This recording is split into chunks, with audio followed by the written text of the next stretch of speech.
for the luggage certificate to be exempt of VAT, you need to become a Portuguese tax resident. And what does it mean? It means that you need to have your visa and your residency card. With your residency card, you change your tax residence at the tax office.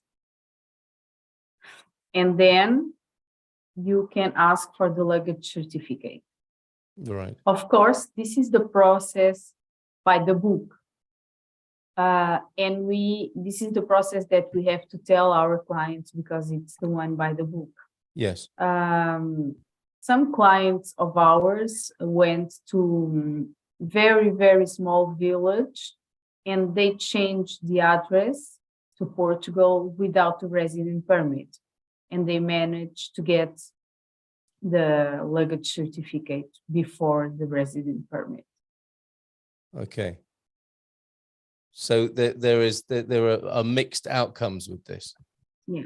And okay, so what should people do? What should Jean do? I mean, is the question. Okay. He should storage the things in the United States. Yeah. Come to Portugal, do the process in Portugal, become a tax resident in Portugal, and then bring the goods here. Right. Okay. All right, Jean, the answer to your question, we will have a part of this session where we can go to hands up and mics off and people can get further clarification, but it seems only fair to just go to first come, first served with the questions that have come in. And an early question that we received earlier on today, thank you for this, from premium member Dennis. My temporary residence title is expiring in June 2023. Knowing that it takes up to 6 months to renew, I wanted to ask the community and those dealing with it directly, that'll be you, Gilda, if there is a legal route to ensure that documents are accepted and reviewed and residence extended before the expiration. Seeing no way to apply through CEF via their website, and the lines aren't responding.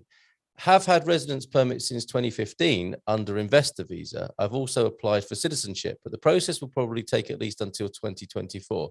Eligible for permanent residence as I have passed the language exams and have had the residence for 5+ years. Your kind attention, much appreciated. Does that make more sense to you than it does to me, Gilda? I'm not sure if Dennis is asking about permanent citizenship. And of course, he should tune in on Thursday evening when we have Daniel with us talking about citizenship. But what did you make of that question there, Gilda? I think he's talking about both. He's talking about permanent residency while he's waiting for his citizenship. Yes. What, and possibly a concern that not being able to get through to CEF will be a blockage, and should he take proactive action in some way?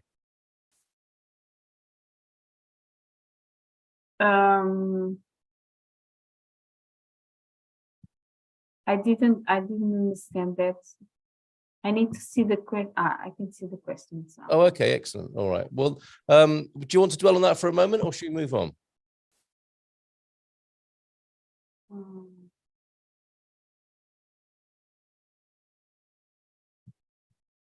I don't have that one here. Okay, I'll make sure you get that. Don't worry, Dennis. We'll make sure that that's covered. We'll come back to that. It sounds a bit more like a statement than a question, but we'll see. We'll try and make a bit more sense of that a bit later on. So let's go to MM. Thank you very much for being here this evening. We're a married couple, says MM, who planned on using the D7 together before the digital nomad residency visa came out. Now we have a dilemma. One of us will still be working remotely and must apply for the digital nomad. The other one will retire and have passive income. Should one of us apply for the D7 and the other the digital nomad visa? Should we apply only for the digital nomad visa and do family reunification? In that case, will the passive income be a problem, or will the digital nomad salary requirement increase, or will we need a required amount in savings? It's probably going to help you to see that one on the screen there, Gilda. What do you make of that? Yeah, I see. Okay, so the first part of the question, one can apply for the D7 and the other can apply for the digital nomad. It's fine. Or if you can do it, I would do it simple way, because now they say that they are going to make the family reunification visa easier. I would apply for the one, I would study the one that has more chances to be approved. Hmm. I would apply for the one with more chances to be approved, and I would do the family reunification on the other one. Okay. Okay. Yeah. And then for the second part of the question, the digital nomads and the passive income wouldn't have any problems in the family reunification, and they wouldn't ask to require the amounts of savings to be more, although the number of that they need to present, it has to be for the family reunion, it has to be 50% of a minimum Portuguese minimum salary per month. Okay. All right. Well, Okay. Yep. Okay. Is there any more you want to say on that one? Yeah, I wanted to say, because some people make a little bit of a confusion. Yes. Because of the digital nomad, it's 2,800, and they say it's half of that to make the family reunification, but it isn't. It's only for the family reunification, it's half of the Portuguese minimum wage. Okay. All right. Thank you for that clarification. Yeah, there are these kind of urban myths that go around, and then the more people who subscribe to them, the more it sounds like it's the truth. But you're in the right place to get the right answers tonight with Gilda Pereira of EI, Assessoria Migratoria. Let's move on to Nikki's question. Now, thank you for this, Nikki. Question for Gilda. For the digital nomad visa, what are the differences with the D7 visa, and what are the requirements to receive citizenship after 5 years? Also, are the stay requirements different from the D7 visa? So we're looking for more clarification between the digital nomad and the D7. And you might like to say a little bit about citizenship. But as I said, Thursday evening, we'll be talking to Daniel Rose of Rose and Pelicano about that as well. So don't worry too much, Nikki. You'll get two experts to talk to this week. But Gilda, digital nomad visa and the D7. Let's clarify those differences for other people who'll be watching as well. Well, the big difference now is that for the D7, you can only apply if you have passive income. And for the digital nomad, you can only apply if you have a remote job. Yep. Or if you are a freelancer. Okay. If you have income as a freelancer, then you need to prove it. So that's the big difference. Yes. Because before you could apply for a D7, working for a company, having passive income, everything was under the umbrella of the D7. And now it's separated. D7 is for passive income and savings and pensions, and digital nomad, it's only for people that work as freelancers or that have a contract and are able to work 100% remotely. As far as the other requirements, they are the same. They are, once you have the visa, you are entitled to 2 years of resident permit, 3 years of then 3 years of resident permit. After those, 5 years of permanent residency, or 5 years of citizenship. Okay. All right. So it's the big differences are at the front, not at the end. It's after the 5 years, isn't it, of residency that all people are pretty much seen equally to go for citizenship. And yes, tune in on Thursday to find out more about that. I hope that helps, Nikki. And still a little bit of confusion with the baggage certificate. Let's go back to that on behalf of that'll be Dwight and Gail. Gail asking the questions on behalf of Dwight, I believe, tonight. So still not clear, says Gail. Does one have to wait to ship the household goods duty free until after the CEF appointment in Portugal, or can we ship with a baggage certificate after receipt of the D7 visa and ship prior to departure for Portugal? Now, you understand why people are confused here, right, Gilda? Okay, so it needs to be after the CEF appointment when you get your residency permit, and then you are able to change your tax residence to a Portuguese address. Yes. Okay, there you To go. be clear. Hope that helps, Gail. Jay, thank you very much for being here this evening. Question: time required to spend in Portugal once the D7 and then residency have both been approved. Has there been a change in the requirement to spend 6 months consecutively or 8 months total, contiguous, I believe, over the year in Portugal during each year of residency? Is the requirement to remain in Portugal or Schengen, or has this changed? This is another one of these, probably these whispers on social media, isn't it? That this might have changed. Has it changed, Gilda? Well, how should I say this? My opinion and my opinion in how it's working. First, we had these 6 months in a row, or 8 months if interpolated in 1 year. Yes. Okay, which made sense because every country, you become a resident in that country if you are 183 days in that country. It makes sense, okay, even for tax purpose. What happened? When they change the time for the renewal of the residency card, they didn't change that article, because that article said that it's applicable to the time of your residency. And before we had so many people coming to Portugal, you had to renew it every year. And now they changed the article saying that it's for 2 years and then for 3 years, so that you had less people and less bureaucracy, but they didn't change that article. So yes, this means that it's not, this article didn't change. What changed was the other one about the time that you have to renew your residence permit. But it means, because they didn't change this one, that you are able to stay in the country 6 months consecutive or 8 months in total for the total period of your residency permit, which can be 2 years or 3 years.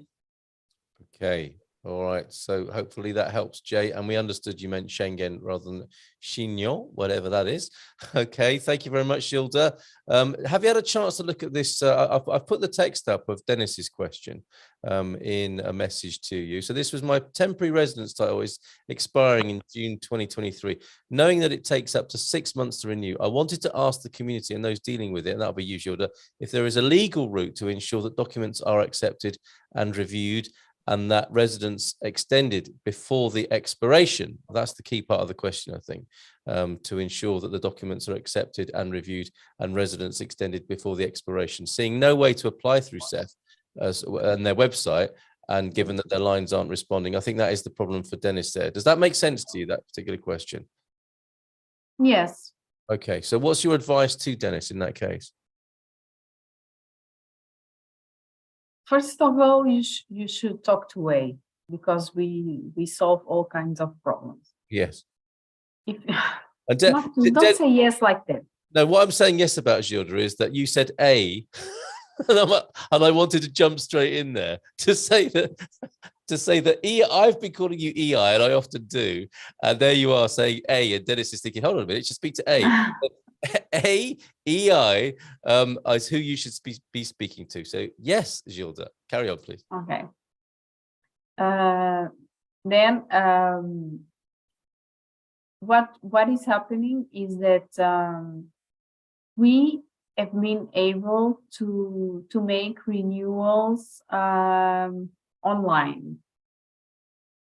If it's not able to make online, we need them to open vacancies to schedule them. Right. And only when we have a date, we need to start to collect the documents to make sure that they didn't expire. Okay. All right. So Dennis is asking for a legal route. I mean, basically, if he works with you, you're going to make sure he is hitting the mark with each legal part of the process, right? Yes, but I can give him, it's expiring in June. Yes. He should give us the data so we could start, put him in line. So when the vacancy is open, we book him for the renovation. Okay. If we are not able to make it online. As I said, after we've gone through the first run of questions, we can come back to you. I see Dennis is with us now and may want to, bless you, sold. Dennis may want to seek further clarification a little bit later on when we go to hands up and mic's on. So Mehmet, good evening to you. Is there any ongoing clients of yours applying for the digital nomad visa? If so, how is the process going? Nice question, Mehmet. I wanted to know how it's going for clients taking the digital nomad visa route with you, Gilda, at EI or A? I need to talk with Mehmet.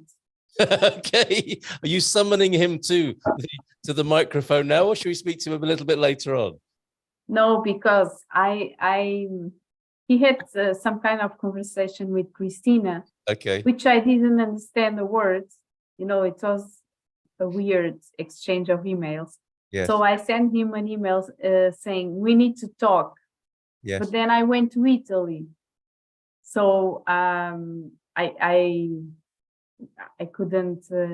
He couldn't talk on that day, and then I went to Italy, and then I got sick. But I think that we should talk tomorrow because I need to understand what happened. Okay, so 1-to-1 tomorrow, Mehmet. But for the sake of tonight, if he still wants to talk to me, I'm sure he does. I'm sure he does. But what he wants to know tonight, Gilda, is how it's going, generally speaking, for digital nomad visa clients. How's that looking?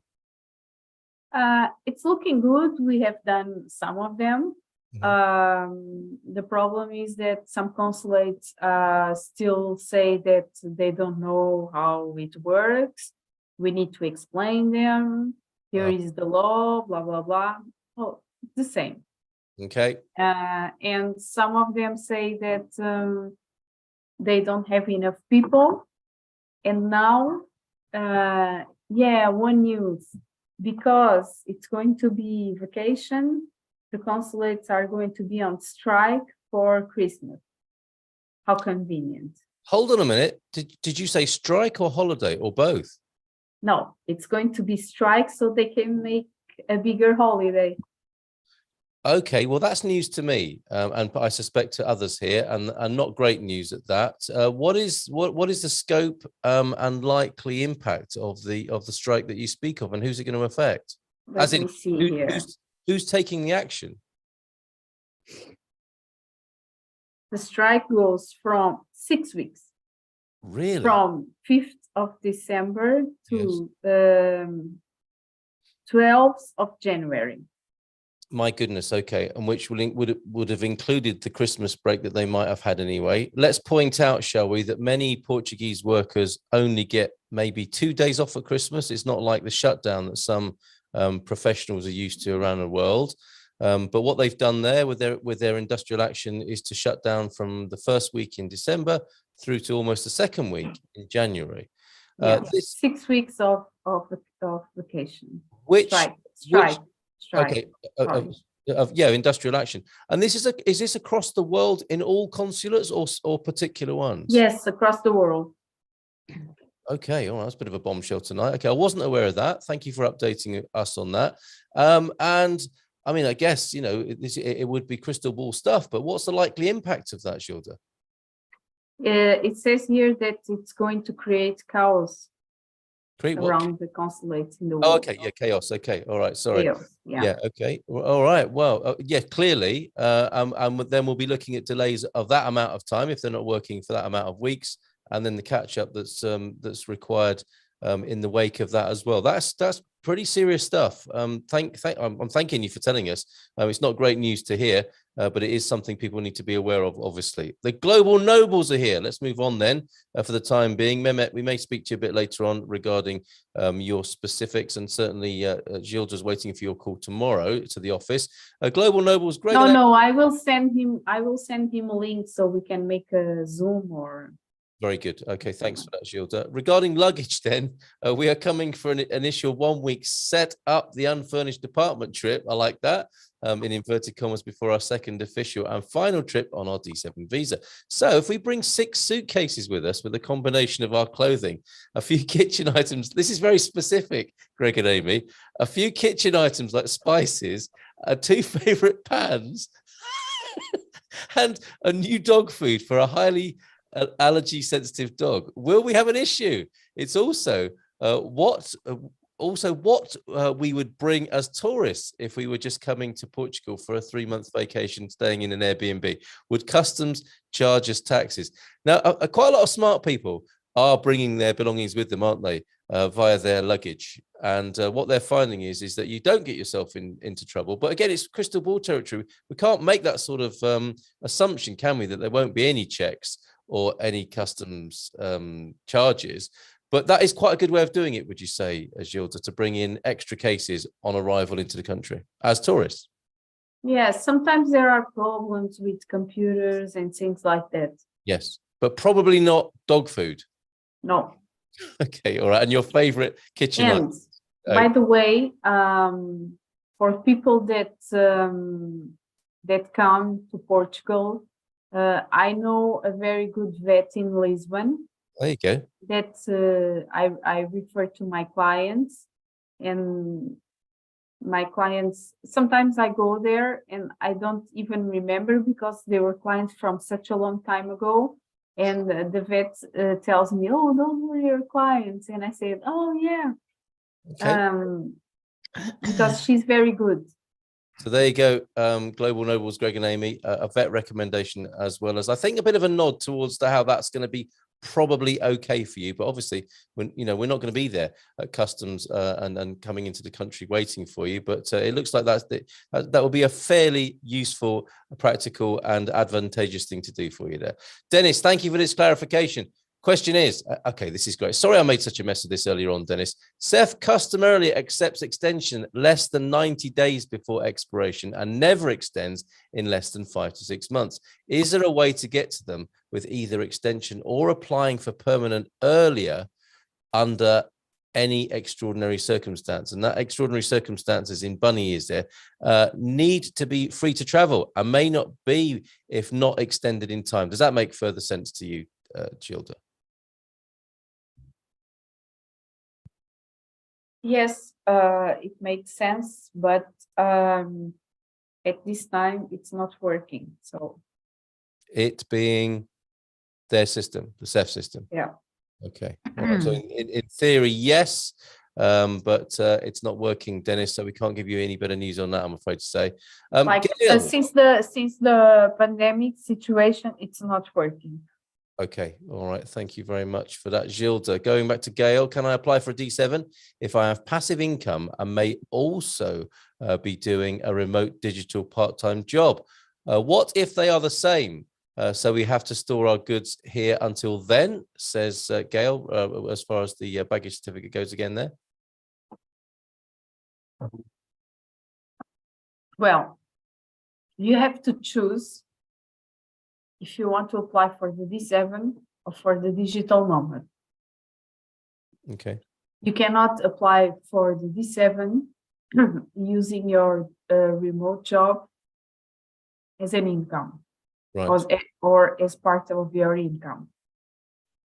It happened to a client of mine that he had passive income, but he also had the remote job, and it was denied because the consulate said that it was clearly a digital nomad visa. Oh, okay. But actually, it could be both of them. Right. Okay. So there you go, Gail. And that supplementary part, what if they are the same? So we have to store our goods here until then. It's not going to make any difference which visa you have, does it, in terms of No. the baggage certificate? Okay. There you go, Gail. You will have a chance to get further clarification a bit later on. We will go hands up and mics on, but not just yet, because we've got a question from Ed. D7 questions. Can I use parents, and they would be UK citizens, their house as accommodation in Portugal, or do I need to be on the deeds? I have just begun to rent out my UK property. How many months' income do I need to show before I can apply for a D7? And are mortgage costs considered when looking at the income? Good question, Ed. So the first bit, can I use my parents' house as accommodation in Portugal? What would be the necessary proof of that, Gilda, to show that that person, Ed, was living in their parents' house here? Well, I don't know if the parents are living in Portugal. Right. If they are, it's very easy. They would just write a letter, a term of responsibility, saying that they can stay and live with them. Okay, like an attestado in that case. Otherwise, they can make a contract of comodato saying that they will borrow the house and explaining that they are family. Okay. With like the passports and everything. Yes. So it's not difficult and it's acceptable. Right. That's the first part. And I've just begun to rent out my UK property. How many months' income do I need to show before I can apply for a D7? So are 3 months. So you need to have been doing that for 3 months. But will the cost of the mortgage itself be considered when looking at the income? No. Okay, so it's just the income and not the expenses. All right, that's good to know, Ed. Excellent stuff. Okay, please could Gilda explain? This is a question from Lynette. Good evening to everybody on YouTube, by the way. Thank you for tuning in over there on YouTube. We're doing it slightly differently this evening. Lynette asked, please could Gilda explain a term of responsibility and if it is an alternative to the 12-month rental agreement requirement for the D7 visa? Great question, Lynette. Thank you. Okay, so this is a document issued from SEF that says that someone that lives legally in Portugal or is a Portuguese citizen is able to make a statement before SEF saying that you can stay at their place. So if SEF is going to be looking for you, the place that SEF is going to be looking, it's on that person's house, okay? Yeah. And it needs to be signed and the signature needs to be recognized. Okay, and that is the term of responsibility. Is it an alternative to the 12-month rental agreement requirement for the D7 visa? Yeah. Okay, thank you very much, Gilda. Thank you, Lynette, for that question. Caroline and Keith, good evening to you. Am I correct? There are 2 versions of the digital nomad visa. Do husband and wife both need to show the €2,800 a month in income? Are there 2 versions? And is that the right amount of money, Gilda? And do they both need to show that? Yes, there are 2 versions. One is for permanent residency, and the other one it's not for permanent. It's just for staying up to 12 months. And they need to show, if they apply both of them, they need to show that amount. If they don't apply, one of them needs to show that amount, and the other does the family reunification. And as I told before, is 50% of a Portuguese minimum wage. Yes. Which is the Portuguese minimum wage is 705. Okay, excellent stuff. Derek popping in, not really with a question, but thank you for this, Derek. First time on, just to say hello on the webinar tonight on Migration Tuesday. Thank you, Gilda. for the Zoom call. You were excellent, but Derek felt sorry for you. Poor soul, struggling with a cold. We can all see that tonight, and we're very grateful to you, Gilda, for being here. Nonetheless, we look forward to your assistance, says Derek, in moving from Glasgow, sunny Glasgow, to sunny Algarve. Thank you, Derek and Linda. Thank you very much, Derek. That's very kind of you. So I think what we'll do now is we'll go to a bit of hands up and mics on for anyone who might need a bit of further clarification. Caroline and Keith, grateful for your answer. Gilda, anybody have a question? Jean, did you want further clarification? Oh, who was that there? Today I'm up and about or not. Hello? Did you have a question? It must have been. I had a fever. Oh. And then nauseous. Like yesterday morning, yesterday morning. I'm not sure if Jen is talking I would to drink us water and then lay else. down because it just felt like Ella Wren said, it doesn't. You know what? I've just muted Jen just to save her any embarrassment because I think she's multitasking. Talking on the phone with someone. She's talking on the phone to somebody else, isn't she? So she can watch that on the replay of that particular moment. Does anybody else have a question? Please pop your hand up. And remember, if you are phoning a friend or a relative during a webinar, to speak into the correct microphone. And maybe mute yourself as well. So any questions from our audience tonight here on the webinar? Thank you for being here, by the way. I'm seeing over on YouTube as well that Ubi's over there. Must bring spices are cinnamon and ginger. Nice little bit of a culinary tip. I think that's referring to the global nobles and what they might want to pack in their 6 suitcases. So yes, any questions from our members here on the webinar? In this particular environment here. Gail, was everything clear to you? Jean, was everything clear to you? Oh, Caroline and Keith, let's have you unmuted and please go ahead and ask a question. Good evening to you, Caroline and Keith. Well, good evening to both of you. Hi there. Gilda, if you were carrying a digital nomad visa, does that give you access to the rest of the Schengen countries? Oh, yes, it does. Because then when you get the resident permit, you have access to the other Schengen countries.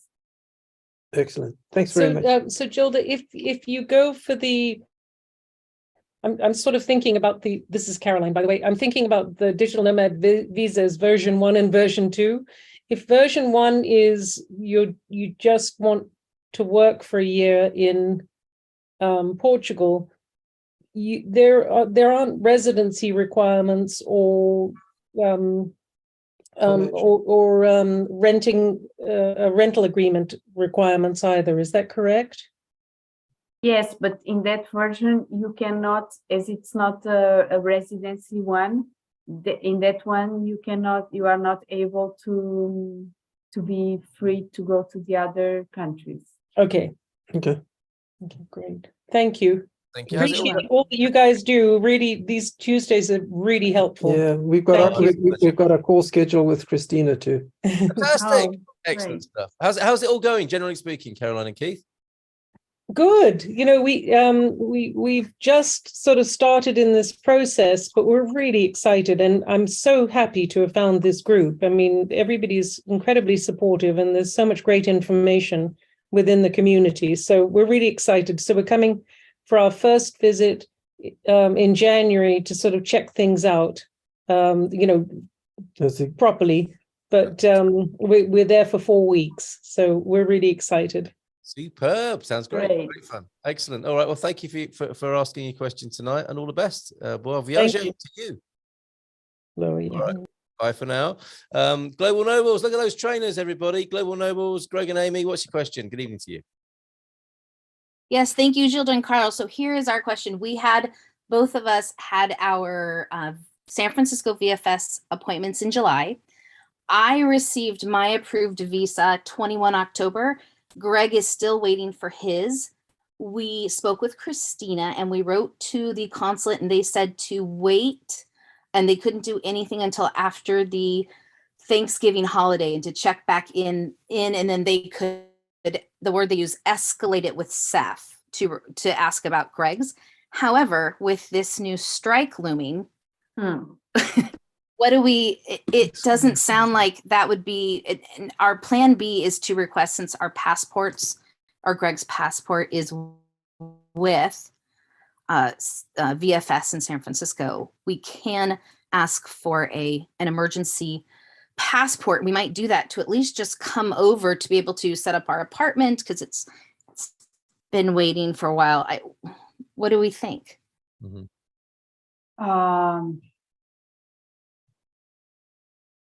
Greg and Amy.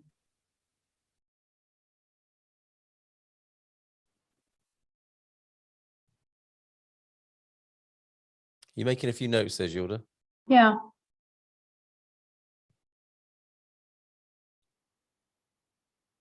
Well, the strike only starts on the 5th of December.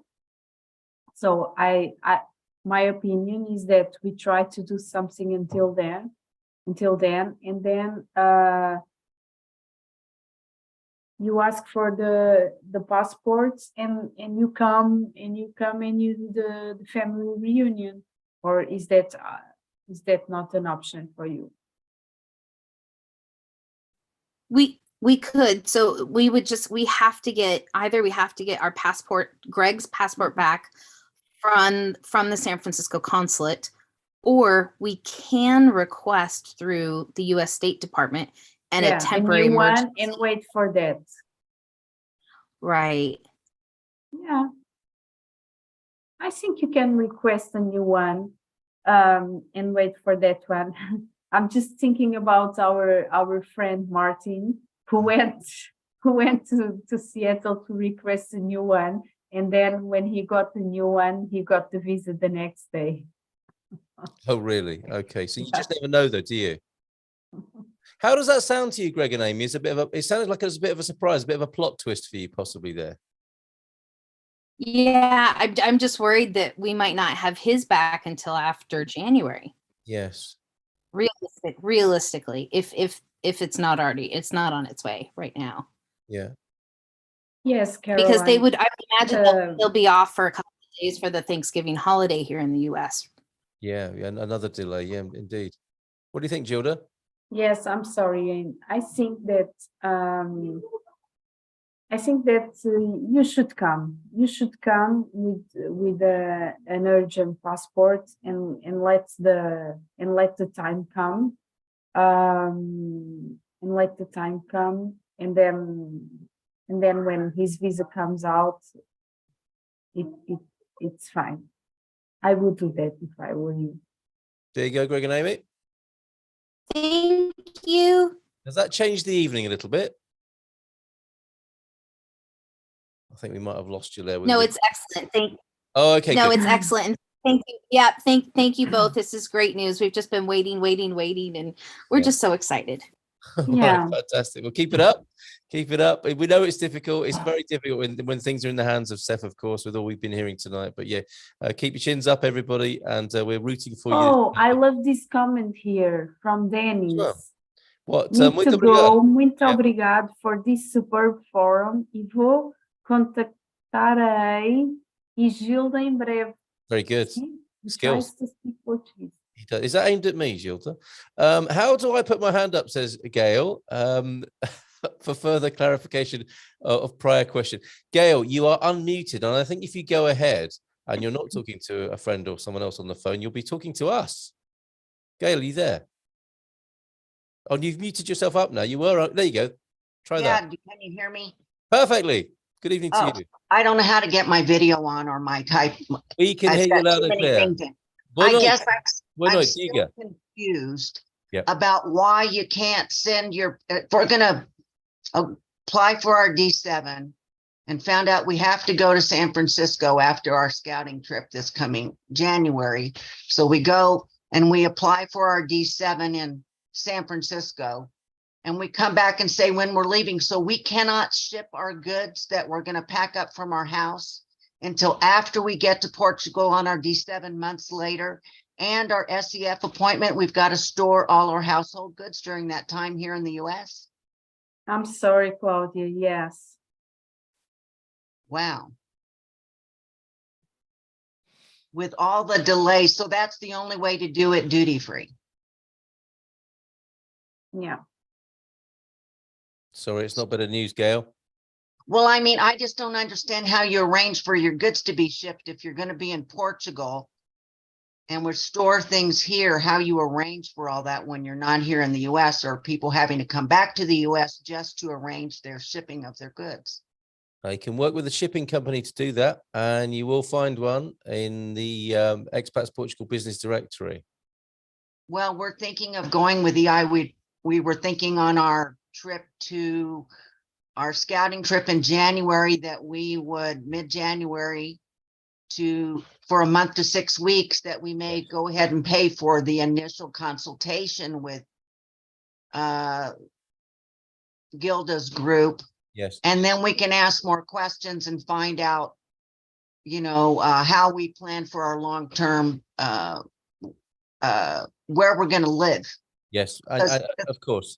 Yeah, definitely. And you may wish to schedule a call with Global International Relocation as well, who you'll find in the business directory, who can answer your earlier question of how that's managed stateside, because they have. So the only way is once you get your D7 and you relocate, so that means you have to have a rental, because you're not going to be able to take your household goods that would go into a house if you bought it, correct?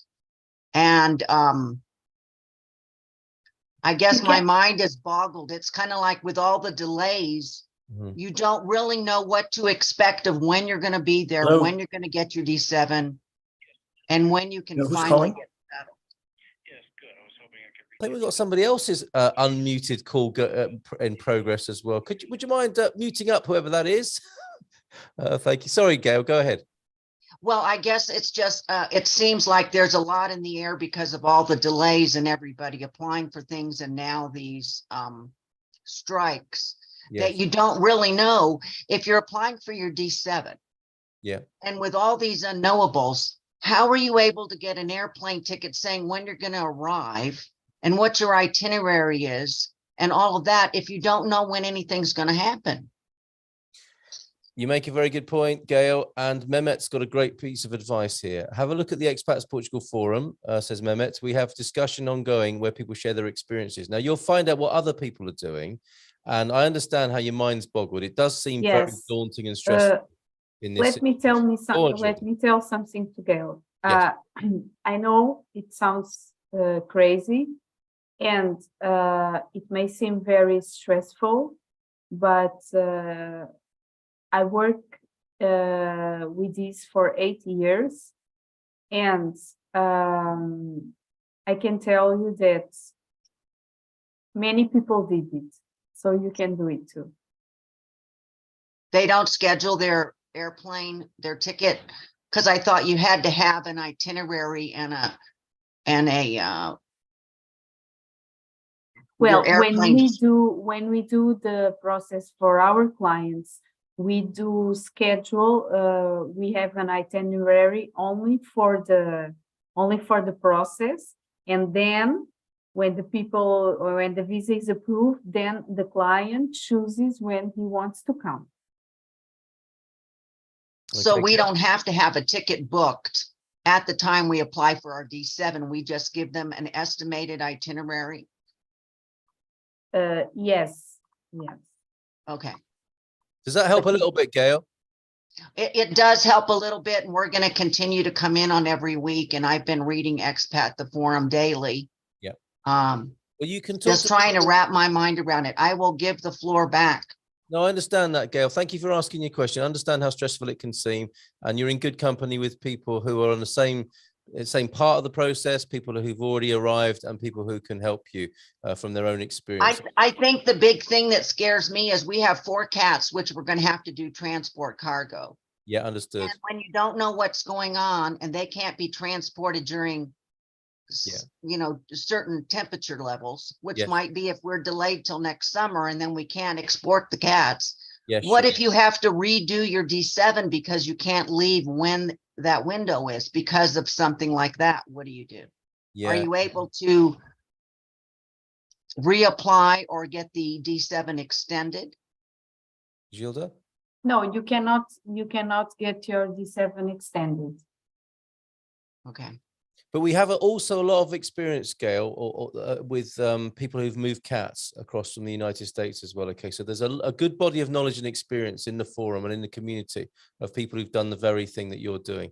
Personally, know of somebody who brought 3 cats over. Well, and I started I think I started one of the tabs for specifically about the pets, and I've been following that. Excellent. It's just without the knowing what's going on and all these extenuating circumstances, it just seems very complicated. Thank you very much, Gilda. You're welcome. Pleasure, Gail. Now, I think Caroline and Keith, did you already have your question answered, or did you want to add something? No, I got another question for you. Unlimited questions. Yeah, unlimited questions. And I know, Gilda, we're going to have all of these questions answered by Christina when we speak with her next month. And we wouldn't do this without professional assistance. That's for sure. But so when we're over in January, would you recommend that we open up a bank account while we're there in Portugal, so that we have an account to move funds into when necessary? Yes, I do recommend, because it's getting harder to open bank accounts outside the country. So I do recommend that when you come, you try to open a bank account here. And in order to open that bank account, is it pretty straightforward? We can walk into a bank, the local bank, and open an account, or? No, you should tell us within 3 days in advance, so we can ask them what they want to see. Okay. So we can prepare. Okay, perfect. And also get into a bit of training with doing your autograph, because you're going to need that quite a few times. Seriously, I'm not kidding. So you're gonna be like a rock star. It's like, I love it. I love it. It took us 3 hours to open the bank account in Millennium last year. Someone says here. Yes, get in training with that rock star signature autograph there, Keith. Thank you for that. Thanks. Jerry, did you want to add something? Oh, we need you to unmute, Jerry. Not hearing you. Still can't hear you there, Jerry. What I'll do is... Can you hear me now? Yes, can you hear me now? Perfectly. Can you hear me now? Sorry about that. Sorry. Yes, well, a couple of things. First of all, I certainly sympathize with the bank. I think when I opened an account recently here, it was 27 signatures it took. There you go. So that was a pleasant afternoon, and you don't get coffee. But I wanted to just go back to Gail. I really was just confirming what you've already said, Carl. Gail, please use our forum, and we've already spoken a few times on the email. By all means, come back to me with some of these questions, and I think there's a lot we can do to help you, guide you through this, in terms of, connecting you with people who've already shipped cats and companies who can handle all that, and talk about removals and when to ship and what you should and shouldn't bring and stuff like that. There's quite a lot to go through. So I just wanted to add all that to what you've already said. Thank you, Carl. Thanks for adding that, Jerry. And a couple of quickies, because we must let Gilda go. She had a busy day at work. She's not been feeling very well, but she's here nonetheless this evening. So Ed and James, if I could ask you quickly with what your questions are. Let's go with Ed first. Oh, Ed's disappeared. Let's Hello. Oh, can you hear me? Ed. Hello, Ed. Go ahead. Hi. Cheers. So, my parents' place that I mentioned earlier. Yes. They have before the dreaded B word happened. They had, when we're going to get the, they've got the bit of paper, the certificate for residency pre-Brexit, but due to COVID, they came back to the UK.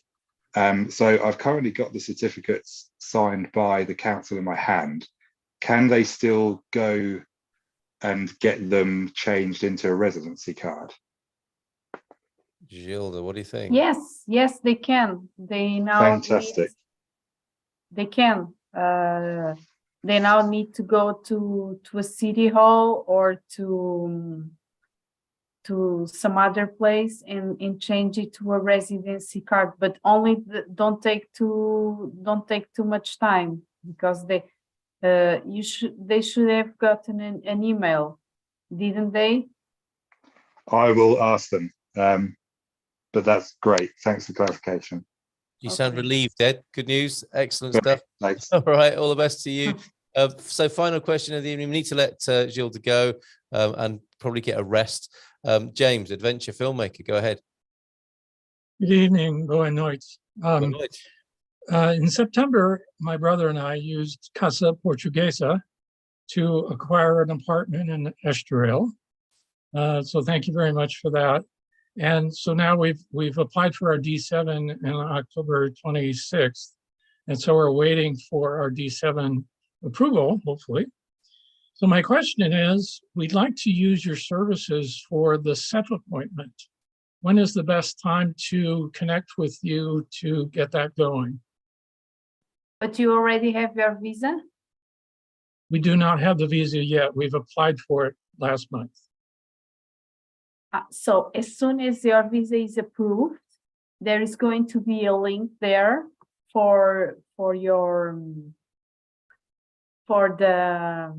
there is going to be a link there for the CEF appointment. And then you just need to let me know the date and I'll give you the quotation to go with you to CEF. Okay, great. Thank you very much. Very straightforward You're there. welcome. Thank you so much, James. All the best to you. And let's finish then with a lovely comment from Greg and Amy, the Global Nobles. Huge thank you to EI, to A. We could not have done this without you. Thank you, Gilda, Christina, Anna, and Carla. If you're not on the fence, whether you need EA or not, jump off the fence and chat with A. From their professional advice, recommendations, and support, we could not recommend them higher. They are the best. You're the best there, Gilda. That's a nice note to go and rest on, isn't it? Get well soon. As melhoras to you, Gilda. All the best to you. Have you a last word, I think, from you? Yeah, I want to say something. For the people that are in Portugal in December, on 7th of December, we are going to have a get-together in Lisbon. It's going to be on the Expats Forum, but anyhow, I wanted to say here that all of you are invited to be there because I really want to meet some of your faces and to be with you.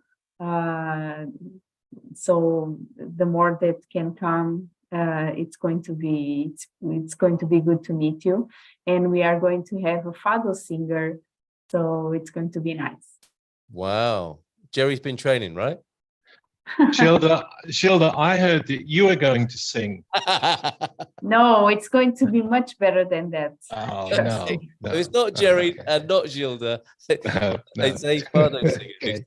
Okay. And it is already, you can already find the form in the events calendar on our website, and you can register your interest there, and we'd love to see you. Superb. Cheers, Jerry. And Gilda, I also want to thank Derek and Linda because they were so sweet and so comprehensive with me today. Okay, superb. And what is your cough lozenge of choice there, Gilda? Because the cough suite of choice there that you've been it's Strepsils, only it's written in Italian. Oh my goodness! So not a rebusados from Portuguese then, a proper pharmaceutical thing, folks. You've been medicating yourself just so that you could be here this evening. We really appreciate that, Gilda. Good on you. You're a legend, absolute legend. So thank you so much. Thank you everybody for being here tonight. We'll leave it there. Thank you so much. Bye for now. Thank you so much. Bye bye. Thank you. Bye.